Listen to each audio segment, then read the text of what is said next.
Thank you all. Thank you for having us. Our pleasure.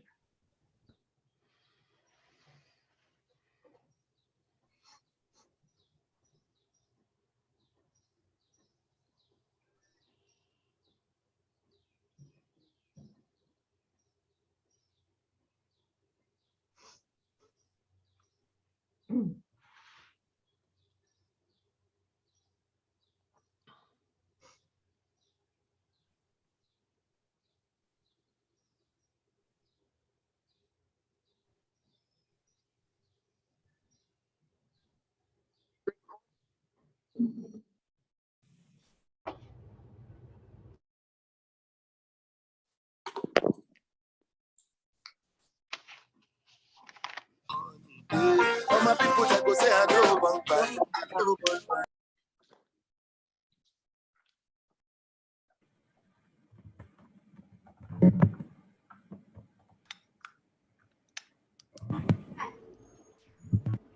Later.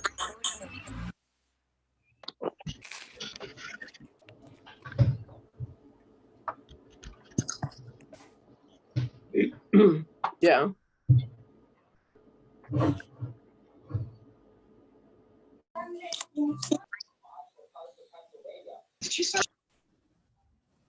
I started in August. Mhm. Over to you, Sherry. Thank you, Alistair. Warm greetings from Southern California. Webinar, but I'm gonna We'll get mute started it. and I will ask all of you to please put yourselves on mute. And I'll come back to the reason why in a moment. My name is Oh, Sherry, sorry, you've been muted.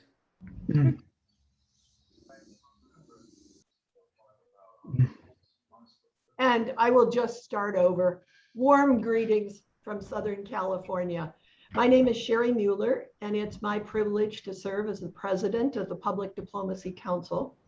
It's also my privilege to welcome each of you to this Zoom room and this special event organized by PDC board member Peter Kovac and PDC Rising professional members Mojib Ghaznawi and Aaron Franke. This was originally conceived as a program geared to our rising professionals and a sequel to the very interesting program we had a couple of months ago on demystifying the foreign service exam. However, it quickly became apparent that other members of the Public Diplomacy Council and our sister organization, the Public Diplomacy Association of America, as well as USC partners, would be very interested.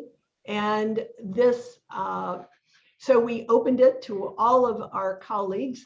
And this was particularly true, and I think we have, it's very well subscribed, thanks to the fact that Ambassador Burns is making introductory remarks in just a few moments. I would like to note that the Public Diplomacy Council is a 501c3 professional association founded in 1988. And our mission is to promote excellence in professional practice, academic study, and advocacy for public diplomacy. We're also committed to developing multi-generational leadership, as I hope will be evident from your special program today. Our tech host is PDC Rising Professional, Alistair Somerville. Alistair will also serve as our moderator. And when he's not volunteering for the Public Diplomacy Council, Alistair works for the Institute for the Study of Diplomacy at Georgetown University. He reminded me to remind you of three things. We are recording this program. 2, please, because it is a Zoom meeting and not a webinar, please keep yourselves muted, and I thank you for that. And 3, if you would like to raise a question, please type it in the chat box, or there is a raise hand function at the bottom of your screen under reactions, and Alistair will clarify this later. So But when you do ask a question, please indicate your name and your affiliation. Now it's my pleasure to turn the program over to Rising Professional Coordinator for the Public Diplomacy Council, Aaron Franke.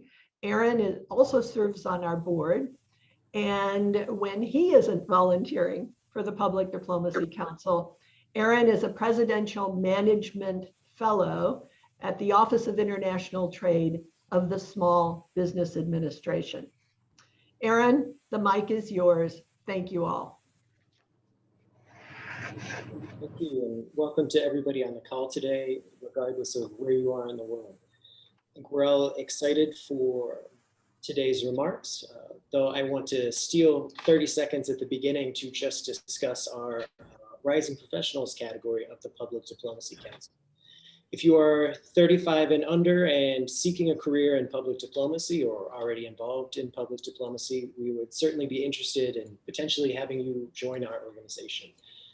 We are looking forward to a return to a more normal time where we can do a lot of networking events for like-minded individuals interested in the world of public diplomacy. Whether you are DC based or around the world, what our category can offer is increasing mentorship, networking, and as I said, as we move back towards a more normal in-person activities. So with that out of the way, I would love to introduce our panel, and starting with the introductory remarks from Ambassador Nicholas Burns. So a little bit about Ambassador Burns' very impressive background. I will not go into all the details, but I will highlight a few of the just wonderful, amazing accomplishments as a rising professional. It's really amazing to look at such a distinguished career. But a few moments that I will mention is Ambassador to Greece, as well as Ambassador to NATO and Undersecretary of State for Political Affairs. So a highly distinguished career at the State Department. And currently Ambassador Burns is the Family Professor of Practice of Diplomacy and International Relations at the Harvard Kennedy School. So we are thrilled to have Ambassador Burns give introductory remarks. Before I turn it over to him, I will introduce the two panelists that we have joining us from the Harvard Kennedy School, beginning with Constanza Castro Zúñiga. She is a Master's in Public Policy, 2021 candidate at the Harvard Kennedy School. She graduated from the University of Kansas with honors and a BA in political science and a minor in economics. Currently, she is the Executive Vice President and co-chair of the Diplomacy Professional Interest Caucus, and she is a native of. There's another thing that just went off on my iPad. So if sorry. you are not, Sorry about that. please. Thank you. Yes, I know it doesn't matter how long we get used to the Zoom world. We forget sometimes. I certainly made that mistake. Turning over to Mojib Ghaznawi. He is a Master in Public Policy at the Harvard Kennedy School. He graduated cum laude with a BA in International Relations and a minor in music from the George Washington University Elliott School of International Affairs. I've heard Mojib play. It's very interesting. He's quite talented. Mojib currently works for the Reed Society of the Sacred Arts, as well as the Yo-Yo Ma Silk Road. And he is originally from Falls Church, Virginia. With those introductions, I would love to turn it over to Ambassador Nicholas Burns. Thank you. Aaron, thank you. Thanks to you and to Sherry and Peter and the Public Diplomacy Council for hosting this session today. We're very grateful to you, and we thank you for the work you're doing on behalf of effective American public diplomacy around the world. It's a real pleasure for me to be here with Mojib Ghaznawi, with Constanza Castro. Their colleague Caroline Kim collaborated with them on the project they're going to tell you about. Caroline could not be here today, but they're quite an impressive group of people, all of them students at the Harvard Kennedy School, and I've taught all of them as well. I had the pleasure of having them in my class, Great Powers. Constanza was also a teaching assistant for me. We congratulate the three of them because they've just graduated with their master's degree from Harvard Kennedy School just 2 weeks ago. And we also congratulate them for the paper they've written. All of our students, and we are a 2-year master's program, our second-year students do a major project for an organization about a pressing public issue. And they work for 6 to 7 months on this project. And Mojib and Constanza and Caroline worked on a project about one of the most critical weaknesses in the State Department today, and that's the lack of diversity and inclusion in our very large workforce, both in the United States and worldwide. I think all of you who've been paying attention to this issue know that the foreign and civil services of the United States are not as diverse as they need to be in the year 2021. They don't look like America.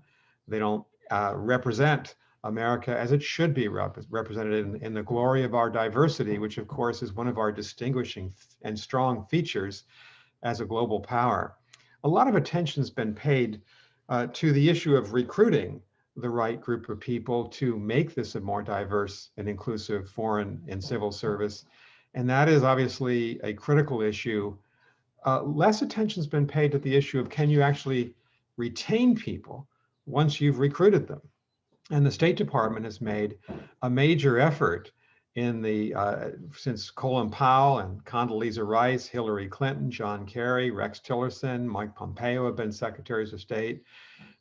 Major effort to recruit people from diverse backgrounds, but the record of the State Department in retaining those people is not good.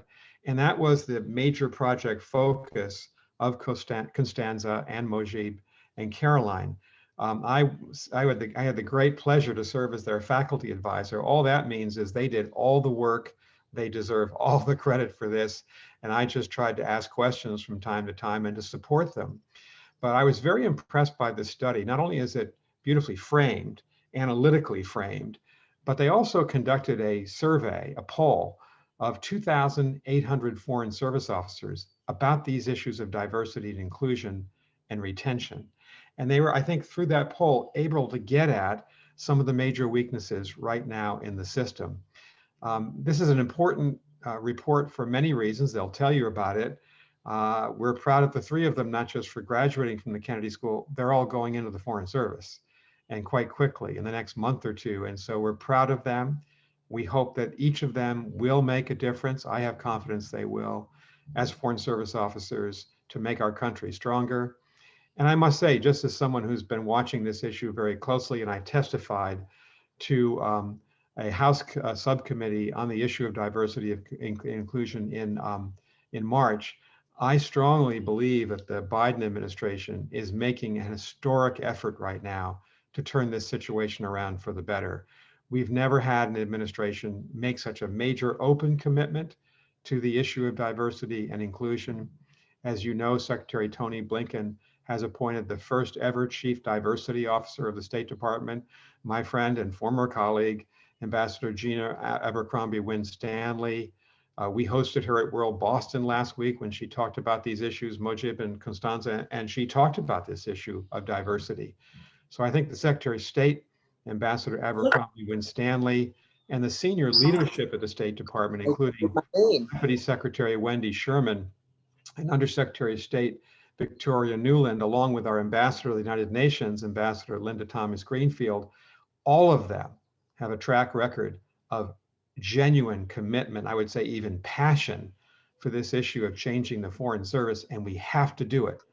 We have to do it to make the Foreign Service a better institution for the people who work there, but equally important, a stronger institution for the United States of America as we work overseas to try to refurbish our image and to be more effective in our foreign policy. So that's just my way of saying thank you to Mojib and to Constanza and to Caroline for the work you've done. Thanks to the Public Diplomacy Council. And now, Mojib, I think I'm turning this over to you.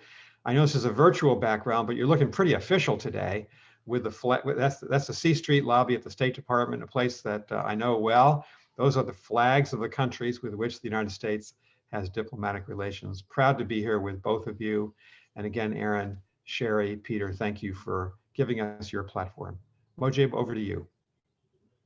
Thank you, Ambassador Burns. And I think I speak on behalf of Constanza, Caroline, and myself, that we're proud to have you as an advisor and to be your advisees and your students. Thank you so much. I'll go over and start sharing my screen so that everyone can see our presentation. I wouldn't be a good student if I didn't also start with some thank yous for the PDC, for Ambassador Burns. It's actually a little bit of credit is deserved to Ambassador Burns because the title was one of his suggestions in one of our early drafts, The Crisis in the State Department. And we'll get right into why we see it as a crisis.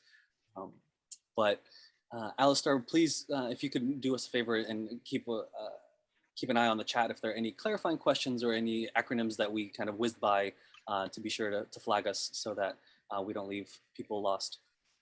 So the audience, please be sure that if you have any questions, either save them at the end if they're content questions, or if there's anything clarifying, feel free to jump in. And then finally, a huge thank you to Caroline Kim, who couldn't join us today because of travel, but without her, this report wouldn't have been as robust as we would have liked it to be. Wonderful. So the crisis in the State Department. Constanza and I, as Rangel Fellows, as products of recruitment initiatives with the State Department, we were faced with many questions as we were learning more and more about the Foreign Service, and especially as diplomats, both of various backgrounds were leaving, we wanted to know why. And so luckily, we were able to have lots of reports to read during our 2 years at the Harvard Kennedy School, many of which put this framing of this question into the spotlight, and one of which was authored by our advisor, Ambassador Burns. And so we thought as future diplomats, we should be aware of the not only the appeal to the Foreign Service, but also its challenges. And so that was kind of the main question of our start in this journey, is what does retention look like at the State Department? And so this was part of our data, the current state of retention. And I'm sure Constanza will be able to speak more in depth about this, especially in the methodology, but this was some of our statistical analysis to start with. As you'll see, we were able to use our survey and kind of get an understanding of historical attrition in the State Department, both racial and gender. And this is from the GAO report. And so you could see at the very bottom, there are averages. And so we can see at any given year what the average is and whether we're above or below. And looking at this data, we can see that attrition rates were above historic averages in various periods. And looking at attrition combined as a total for white and minorities, the data doesn't present attrition as a problem when they're lumped together, but thanks to our data, we were able to disaggregate and see why gender and race data are so crucial to really understand retention issues with the State Department. Otherwise, by clumping them all together, it's not really seen as a problem. And unfortunately, that's how the data was presented, is that attrition and retention are not as focal issues as they need to be. And so I'll pass it over to Constanza quickly to go over some of the methodology of how we were able to get to this data. Yeah, so once we disaggregated the historical data, it was clear that there were particular years where attrition was higher than it was supposed to be. And so we started to think, how can we figure out why that's happening? How can we kind of get at the reasons why officers are choosing to leave the Foreign Service, to really find out, is it structural or is it leadership alone? We had heard prior to the start of our project quite often that, the reason that there was these attrition rates was really because of the Trump administration and the current policies, but that once if a new administration came in, that would change and everything would be fixed. And I was a little skeptical of that. I'm a researcher at heart, and I love data and numbers. And so I said, how can we get to really figuring out why officers are leaving? And so we decided to conduct an electronic survey through Qualtrics. And the reason that we chose the Qualtrics platform was, one, the protection of the data, but also we were able to make the survey anonymous, which revealed very candid and very honest answers to our questions. And we were able to get a sample size of 2,853 for the State Department data set. And then we have a larger data set that includes the 6 Foreign Service agencies that has over 3,800 responses. And so it gave us a margin of error of 2.5% and a confidence level of 99%. And that's all to say that, our results were very accurate. And we were able to survey 20% of the current State Department. And so we're very confident that we could extrapolate the things that we were seeing in the data to the broader State Department. And I think the most important and the critical part of this is that this data was collected after the election. And so officers who were taking the survey were aware that there was going to be a shift in administration and a shift in policy. And officers kind of still indicated that they were leaving. And Mojib will talk about that now. Yeah, and just a quick point on the anonymity and the sample size. Even before we get to our recommendations, that was a huge revelation to us that diplomats are willing and able to speak if they're given the proper and anonymous space to do so. Not only did we have over 20% of the Foreign Service represented in our survey, but also one of the last questions in the survey is whether the participants would be willing to have a focus group and a personal interview on their specific experience. And we had over 600 requests for interviews. And unfortunately, we weren't able to get all of them, but based on the overwhelming request to have their voices heard, we were able to run focus groups and gather anecdotal evidence as well as statistical evidence. And so this was the main point leading up to our title, The Crisis in the Foreign Service. Of our survey, 31% of FSOs, Foreign Service officers, are considering leaving the Foreign Service and are actively looking for a new job. And of that 31%, 247 diplomats are planning to leave in the next year, and 447 are planning to leave in the next 5 years. And this is well above the projected attrition rate that State Department is expecting in-house. And so that was, if there's anything to leave from this presentation, it's this data point specifically, that there's a looming exodus of diplomats in the U.S. Foreign Service that are actively looking for new work because there are retention issues within the Department of State. And so that leads us to our second key question, and was really trying to figure out what was driving attrition at the State Department. We had heard a lot from a lot of individuals that we know and in a lot of conversations, but we really wanted to get from the officer corps, what are the reasons that you would leave, you see other people are leaving. And the great point about this is that we were able to get a really solid sample of officers who had actually exited the Foreign Service as well. And so if we go to the next slide, we can see the top 5 perceived drivers of attrition for the generalist class and the specialist class. And for us, it was really important to divide this out. One is because each of these groups kind of faces a different lived experience. Specialists spend a lot more time in DC, while generalists spend a lot more time abroad. And so we wanted to see if there were any substantive differences in their responses. But what is interesting to note here is that families did rank number 1 for both groups. And we think that that's really telling. And then that means that we need to really work on that. And if we go to the next slide, we also broke each of the classes by race and ethnicity. And from a statistical point of view, that's really important because there are substantive differences in those groups. And when you do statistical analysis, linear regressions, OLS, any type of regression, time series data, breaking by race is really important because there are substantive differences. And what we see here is there is a fairly big consistency. We did find that the top 5 reasons for the most part were pretty consistent across groups. But something that I do want to point out with the generalist class in particular is that every single racial group indicated that bias was a top 5 issue for them.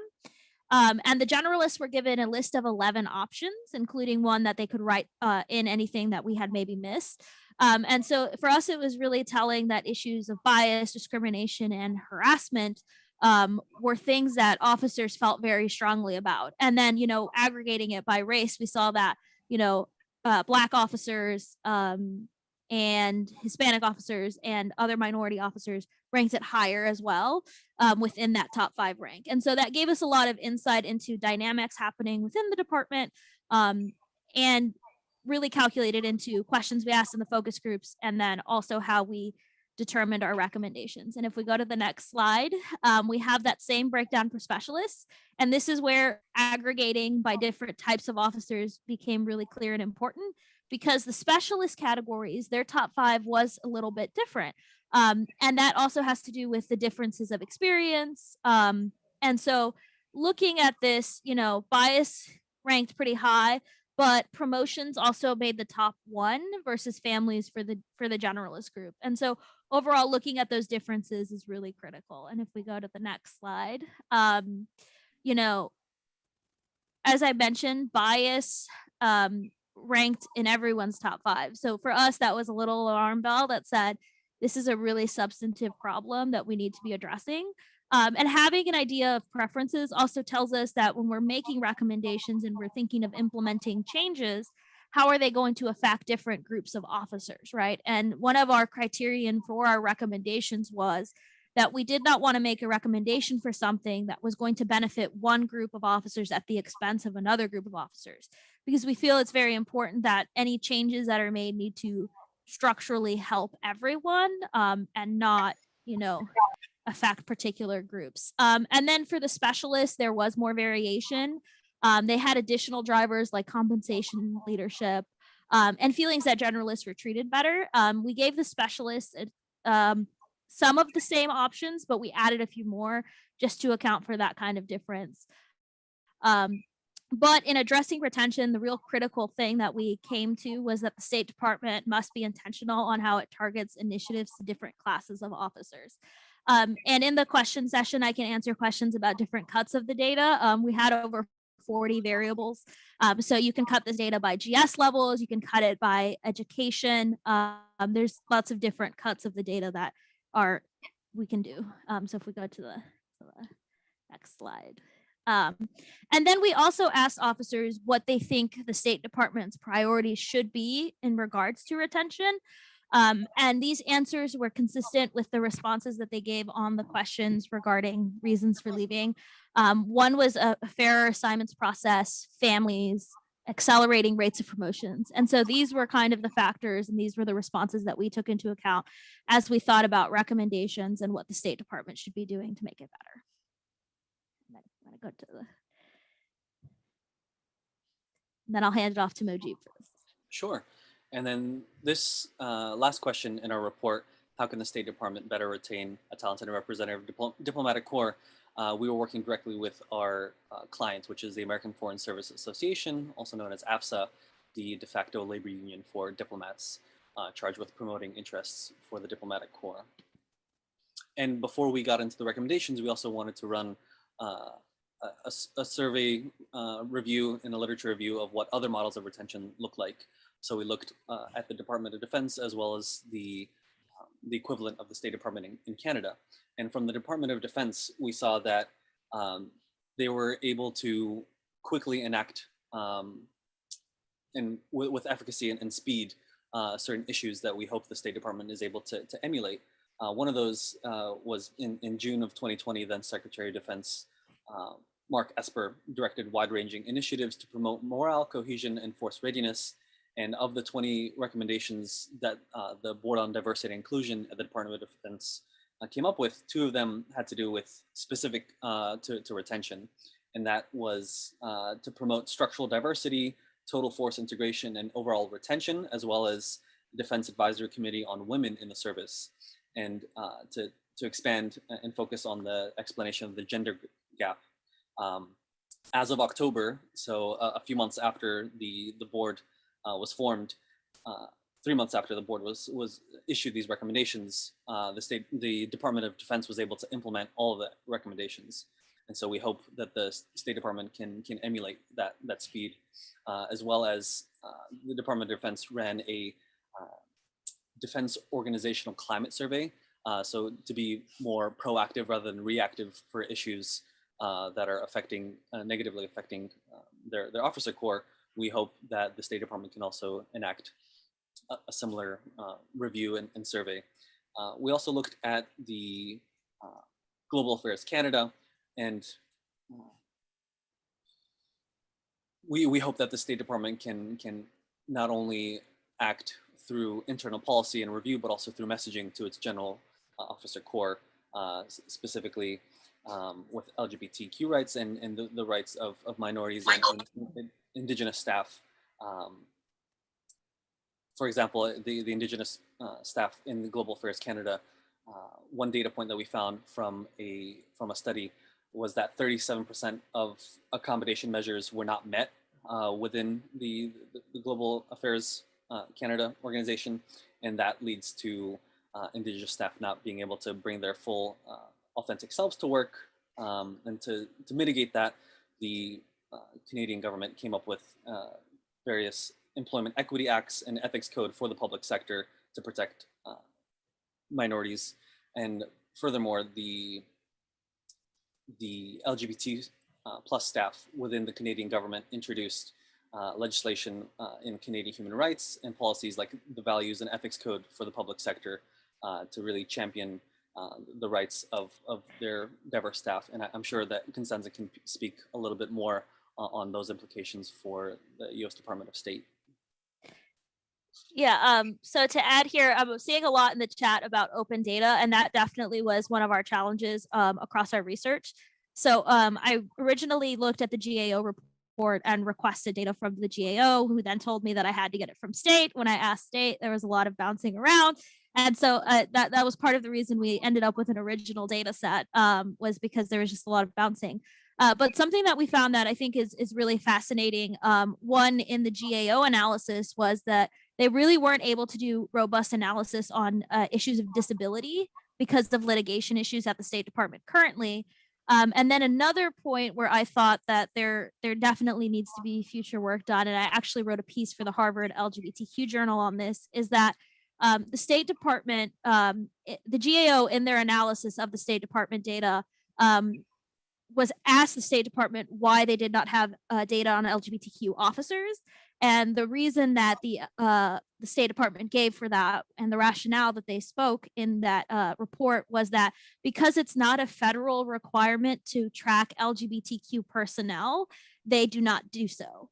And so, speaking to LGBTQ officers, the ability to not being able to self-identify as LGBTQ within the department poses a lot of problems, because then without an accurate count of how many of officers of that type that we have, we can't target programming. We have no idea what true issues that community is facing. And so, one of my big advocacy points, in particular in regards to data, is thinking about who is included in the data and who is not. And presently right now, the State Department does not track LGBTQ officers or their experiences. And so for us, this was really problematic, and something that we want to work with LIFA on. And so these were the kinds of things that we were noticing in regards to the data and in regards to State Department policy and practices. It's also about who's in and who's out in terms of the data as well. And for our data set, we actually did track LGBTQ officers because we felt it was very important. So Mojib. Great. And then these are the first set of recommendations that we came up with in our report. Given the overwhelming categories and the spread of issues, we were able to focus on family, tandems, and singles, promotions, assignments, and bias. So first, we recommend that the Department of State extend leave without pay up to 3 years and expand activities that are permissible under leave without pay. And we wanted to use some of the quotes from our focus groups to really add color and add context to why this is important.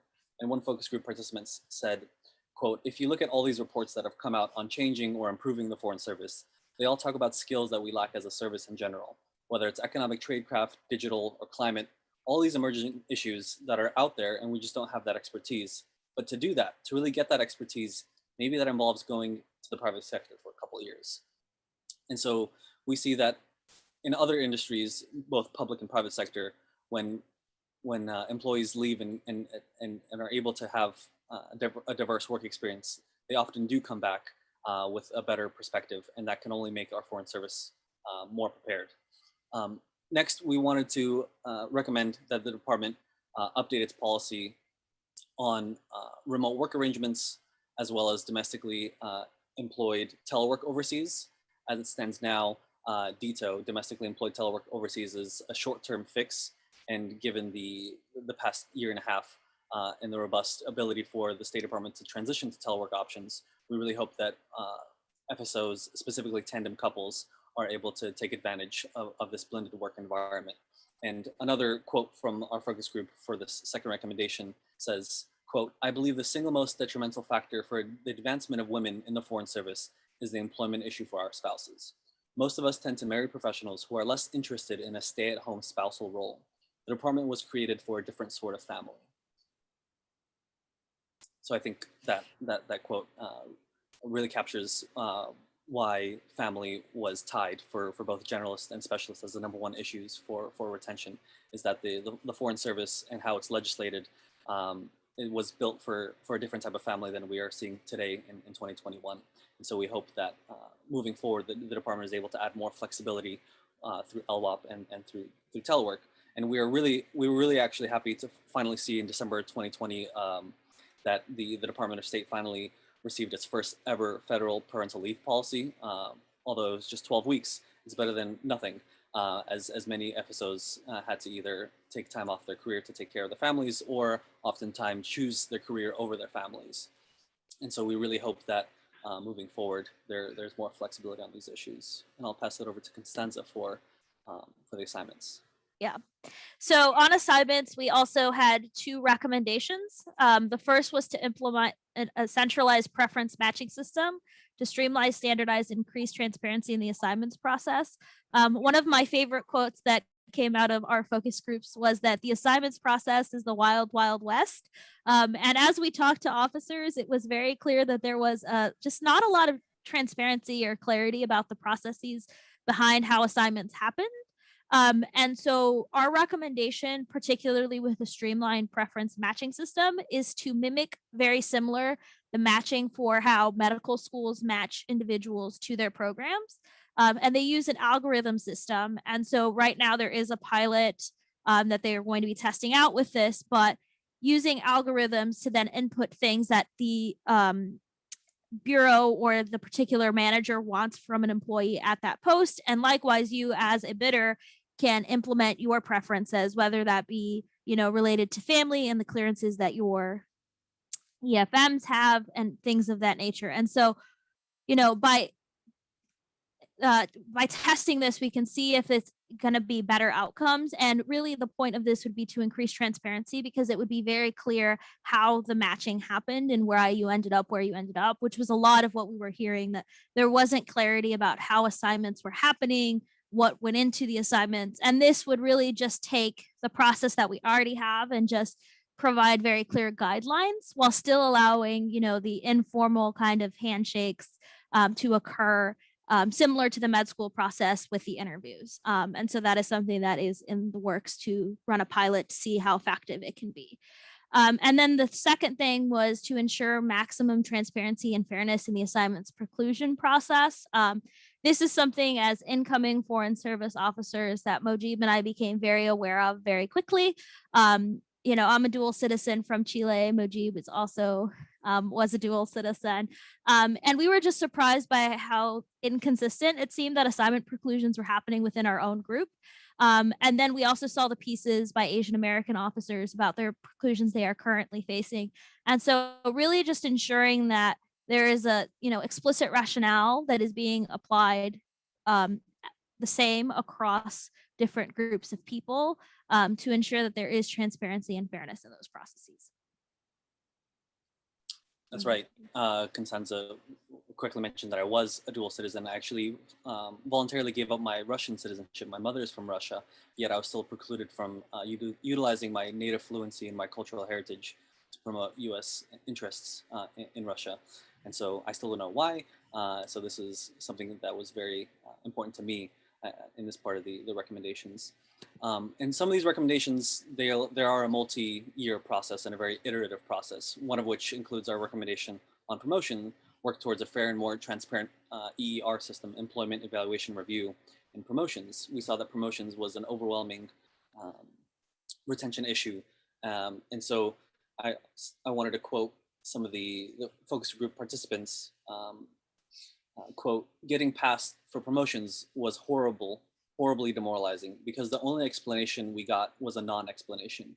The only thing I took away from that experience was that there are magic words and I don't know them." And one of the recommendations that we received through these focus groups was to make a blind ER, to take name and gender off of these reviews. But unfortunately, the language used in these reviews are still able to come across as masculine or feminine, and they still detrimentally affected female Foreign Service officers when the pilot for blind ERs was moving forward. And so one more quote that I thought would add context to this is, quote, "The pattern is very clear that women and minorities are systematically suffering from higher attrition. I've been at grade for a decade, for example, and I don't know if that's because of my name. I have a foreign sounding name. We don't have blind ERs, so we don't know if that's the case. I can't prove it, but the department can't disprove it either, right?" So we hope the department can work towards a more fair and transparent system, because as long as the system is fair, then even if it's not perfect, the diplomats, the Foreign Service officers can at least work under a fair and transparent. It doesn't have to be perfect, but it has to be more fair and more transparent. Yep. And the last set of recommendations that we have concern bias. Yeah, so when we did our initial report, the CDIO had not been named yet.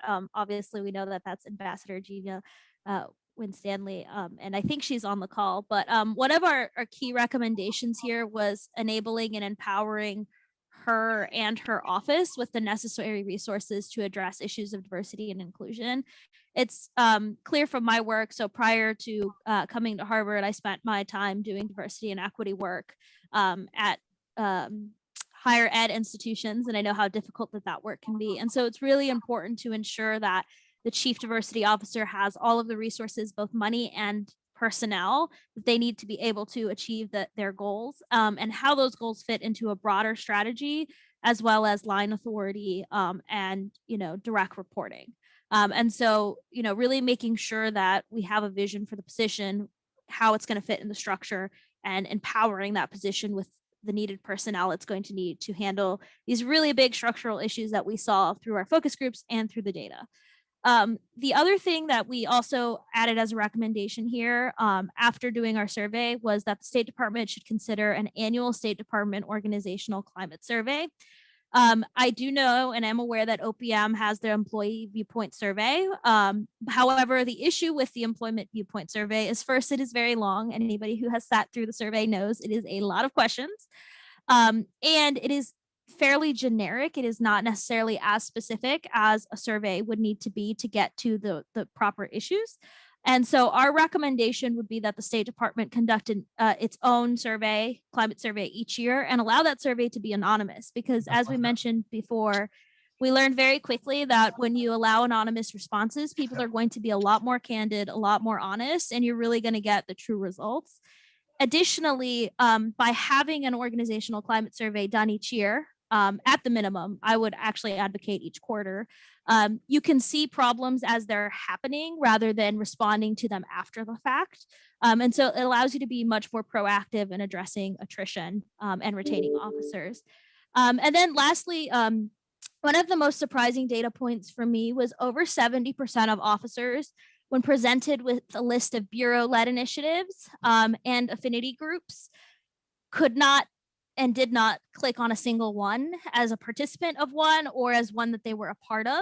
And that was very concerning to me, because coming in as a Rangel Fellow and also now contracting for AFSA, I know how important affinity groups can be in making you feel included in the community. And so the fact that over, the majority of the officer corps had never heard of these groups, was not a part of a single group, was very concerning. And so really being intentional about, at various points in an officer's career, not just in A100, saying these are groups that are available to you to join to find community within this department, we think is really important. Then Mojib. And it's not all bad. We are fully aware of the fact that there are many attractive points to a career in the Foreign Service, and we were sure to include motivations of why State Department Foreign Service officers stay in the job. And overwhelmingly, the number one issue was the mission. And that's why, despite all of the challenges presented to us, we were inspired by the dedication of all those participants in the survey and the focus groups. And for this reason, almost all of our recommendations focus on mission effectiveness, as this is the biggest contributing motivator for why foreign service officers would want to stay.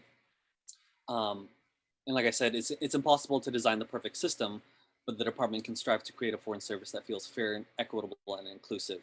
However, that can only happen if the department knows exactly what's wrong with the State Department. So we hope that this survey, this report, the focus groups are able to shed light on some of the issues, or else, as we noted at the beginning, the crisis of the State Department is that there is a looming exodus if we are not proactive in these solutions. And so with that, we conclude our presentation and we open up for any questions. And if Alistair, you could moderate some of the questions either in the chat or the raise hand function.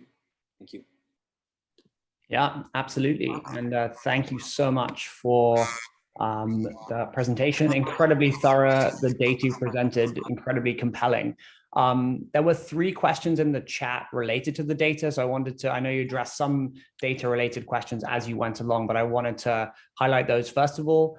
And I also commend everyone's attention to the chat there, because there's lots of really interesting comments and people's personal experiences and other comments that we won't get to as part of this discussion, but are worth taking a look at because they provide extra insights to complement the presentation. But the first question is from Michael Feldman, who is a retired FSO, principal of Transitions International. And he is interested in the responses at post, so for people who are overseas, and the responses for people based in Washington from your survey, and whether there was any discrepancy between those two, and whether the data you collected on people at post versus in Washington, whether there were any trends you were able to discern overall. Yeah, so there were definitely differences. First with the generalist, the specialist, as I spoke before, generalists tend to spend more time abroad and specialists more time at home, and the data definitely showed that. And so there was a significant difference. I think overseas, the focus was more on families, whereas domestically, the focus was more on promotions, which I thought was an interesting kind of dichotomy within the data. And then even within the generalist class, as you saw, when we aggregated some of the posts, it was really interesting to see, where people were and how that affected what they were responding with. But overall, it seemed like abroad, the bigger concern was families. And based on our focus group conversations, it makes a lot of sense because, you're thinking about clearances for children, sick family members, all of that, and it gets a little bit more complicated also as you're like moving abroad with more people. So. Mojib, feel free, of course, to jump in with any of your own observations, but I'll ask the next question and then you can just jump in right there. Take it from there. You set me up for that. Thank you, Alistair. I could just note that during our focus groups, which Caroline and I were running, we were able to have not only those stationed in DC, but also international posted FSOs to join us and add to our recommendations. So I can't answer a specific trend that we saw, but they were as much of the conversation as we could have had them. Fantastic. A question kind of related to that, again, looking at the different subgroups from Jed Dornberg, who's an FSO. Did you look at attrition at different grade levels? Are people leaving in the mid-career more than in the early career compared to later on up the ranks in the Foreign Service? Is there anything you could speak to on that issue as well? Yeah, so the GAO data, which is where a lot of the attrition data comes from, just because attrition data is actually the hardest data to get from the department for various reasons. And as Mojib noticed, it's aggregated as a complete total. And so the GAO report to me was really informative because it was the first time I saw data aggregated by gender and by race for attrition. And I think, again, to some degree, the way you aggregate data is a little bit intentional. And, what we saw, I think, is very much clear, and it's in the GAO report. The jump from the entry to the mid-level seemed to have a high number of attrition. And something that was interesting to us is at the end of that GAO report, there is a letter from the State Department that responds to the data in the report. And something that kind of struck to me as a fellow was that, one of the rationale for why that attrition was high in that particular jump was that they made the argument that it was because of a high amount of attrition within the fellowship programs. I have not yet seen data that indicates that there is a higher than average amount of attrition within the fellowship programs. If anything, the data I've seen indicates the opposite, that fellows actually tend to stay in high quantities. So I thought that was an interesting response.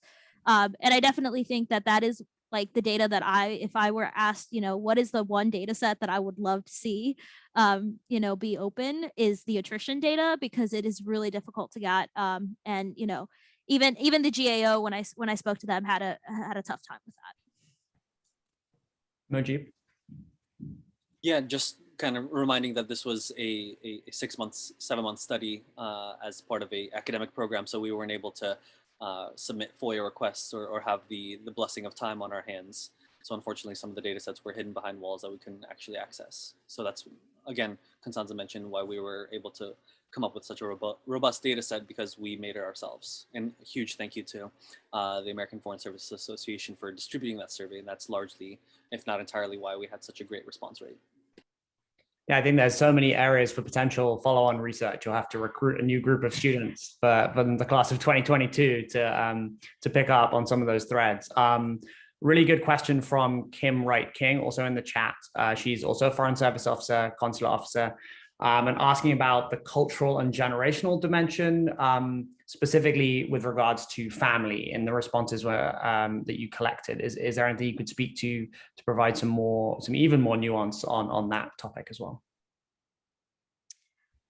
So I will say that Mojib and Caroline were very intentional with the focus groups, because that was something that, the data made it clear that there were differences in each of the racial groups about how they ranked and how preferences. And so we did spend a lot of time, and I know Mojib spent a lot of time in the focus groups really trying to get at those differences, as well as speaking to the various affinity groups about why those, what their perception of those differences were. So I'll let Mojib kind of hop in there. Yeah, what we noticed in some of the focus groups, specifically on issues of family, is that since the State Department is such a centralized system where each bureau, decentralized system where each bureau has its own kind of autonomy, those bureaus that are able to offer, encourage family leave and bring that straight up front in the hiring process, we're able to attract some of the best and most qualified officers, whereas some of those kind of longer lasting generational impressions of you shouldn't be taking time off work, you should just really share the burden, a lot of FSOs were running away from those positions, even if they were qualified or good quality jobs. Again, FSOs don't want to choose their career or their family anymore, even though that kind of was the de facto rule generationally before. And I wanted to move to one question now about your recommendations, and it's specifically from Sherry Mueller, PDC president, who we heard from at the beginning of the event. And she asked if you'd recommend increasing the number of FSOs assigned to work on Capitol Hill. So I can speak from experience, and I know Mojib can. So last year, we actually spent time as fellows on the Hill.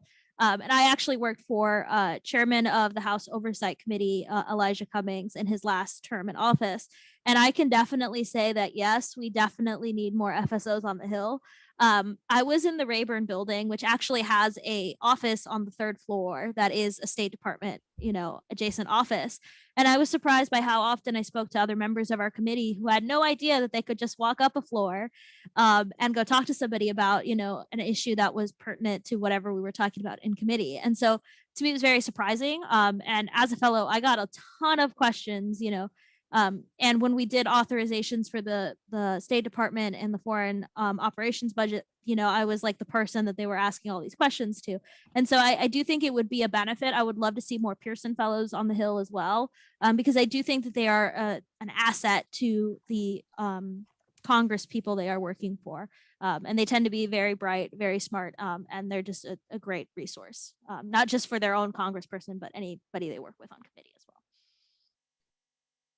Mojib, anything more to add on that? And I see there's a couple more questions coming in the chat, and I'll be able to get to probably 2 more, and then I'll hand it over to Peter to finish off. But Mojib, any more thoughts on that particular issue? No, I think Constanza summarized it beautifully. The Pearson Fellowship is one of the hidden gems that, through the different mentors and sponsors that we have at State Department, have kind of alluded to us that if anyone is willing and able to apply for a one-year fellowship, that really helps alleviate not just family issues of being employed in the United States, in Washington, D.C., and have access to see their family here, but it's also kind of a mental reset for FSOs to kind of intellectually and professionally diversify their experience in the department. And then I see that we only have 5 minutes left, but I think Constanza and I are absolutely willing to stay a little bit after if there are any more lingering questions. So go ahead, Alistair. Wonderful. I'll just certainly ask this question here again. Family seems to be a key theme that's coming through today. Judy Eichel's question: among the data on family, was there a further breakdown regarding spousal employment, children's education, health concerns, security? I guess either from your specific research and the data you collected, or more anecdotally through the focus groups and other research you've done. Yeah, so there is a further breakdown. So the data set does have over 40 variables, and you cross that by 2,800 responses. It's a lot of data. And so if I'm being completely honest, there's a lot of data that hasn't been aggregated out of this data set yet that I would love to like hand off to individuals, or even in the State Department, aggregate, and that you could do those cross sections for. But I will say that we added at the very end of a survey a question that said, do you have any additional comments that you would like us to know? And everybody wrote something in that section, and we read through all of those. And there were a lot of, very specific instances and very specific stories. And I know that Mojib can speak more to those from the focus group side as well. Yeah, anecdotally, there was a lot of frustration, specifically with the issues on family, issues relating to health and security clearances that medical professionals in Washington, D.C. Are making recommendations on the behalf of parents for their children. And of course, families know best, and that the department shouldn't really be meddling in internal affairs of the family, but also for recommendations of families at post, where a regional security officer or a medical officer in post isn't fully aware of the medical kind of expertise or what's the market is up to date for different educational needs or different medical needs of the family, and it's just outdated. And so there's just lots of frustration because there are so many bureaucratic barriers related to family, especially in health and security clearances. That was a huge frustration in kind of the liberty of choice for FSOs to have for their families. And one final question before I hand over to Peter, because the racial bias question is so important to really look at specifically. And there's a question from Alton King. Obviously, you talked that there were 11 sources, I think, driving people to leave the service. But he asked specifically, was racism inferred through choices like bias and discrimination, or was it further broken down into institutional, structural, systemic, interpersonal issues? Because of course it's hard to disaggregate sometimes exactly what we mean, and that's kind of the whole challenge with dealing with these data sets. Yeah, so when we added each of those kind of options 1 through 11, we did add a blurb next to it about generally what we meant. So we were very intentional about bias, discrimination, and harassment, and using those terms because they had very specific meanings. And we also allowed an other response category for individuals who felt that that particular, word did not get to the meaning that they meant, so they could explain it to us. And I will say that I think, a really interesting challenge for the Office of Diversity and Inclusion is going to be how to balance out, competing interests in this regard.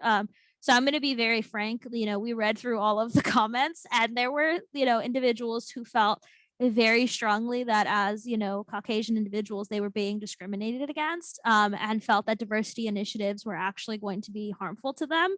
And, I think that we have to figure out how to address that and how to bring everyone along together. And I think it's to this point of when you do something for one group, you have to be very cognizant of how it affects the group dynamics amongst all the other groups. And so addressing kind of that problem is going to be really, really important to the success of DEI initiatives within the department. Mojib, a final word on that? Yeah, a quick follow-up. I just checked the wording in the survey. We said, quote, explicit or implicit bias in the workplace. So that's how we define bias. But anecdotally, I think that this is shared among most leadership qualms, was that there are FSOs that are put in leadership positions. While they are fantastic and qualified FSOs within their cone and within their experience, they're just not good managers. So not only was it kind of leadership in Washington, D.C. at the bureau level, but it was also at the embassy level of kind of interpersonal management issues that are not being taken care of, and kind of lack of capacity to really focus on those rather than moving on to the next assignment. Thank you. And I think, yeah, there are endless permutations of different subcategories that are really important to dig into. So I'm glad we got to some of those nuances, but now I'm going to hand it over to Peter Kovac to wrap up the program today. Well, thank you so much on behalf of the Public Diplomacy Council board. I want to also give a shout out of thanks to AFSA and encourage all the rising professionals that do enter the Foreign Service to become members of AFSA. It really is an effective organization. I've been a member for 41 years. I want to also make a comment about the Kennedy School's involvement here. It's really encouraging as a graduate of an IR program over 40 years ago that did include Harvard as well as Tufts. I didn't see in those days a critical focus on issues in the practice of diplomacy that this study and Ambassador Burns' initiative at Harvard represents. And I really think it's essential in our kind of open society that we have that kind of academic insight and discourse. And so I thank, again, Ambassador Burns, Mojib, and Constanza for their great presentation and painstaking research. I think it's going to have an impact. I just would add a comment about, I'd say, the second decade in the Foreign Service in the 90s. I remember there was an overall trend in the society at large that retention was becoming an issue. And at the time, it wasn't in the Foreign Service. And I remember usins in the day kind of gloating on, hey, you know, isn't it great that we're in a career that keeps us engaged? So this really is a wake-up call. So thank you very much, all. And congratulations to Mojib and Constanza for their imminent entry into the Foreign Service. And I hope their careers go well. Thank you so much.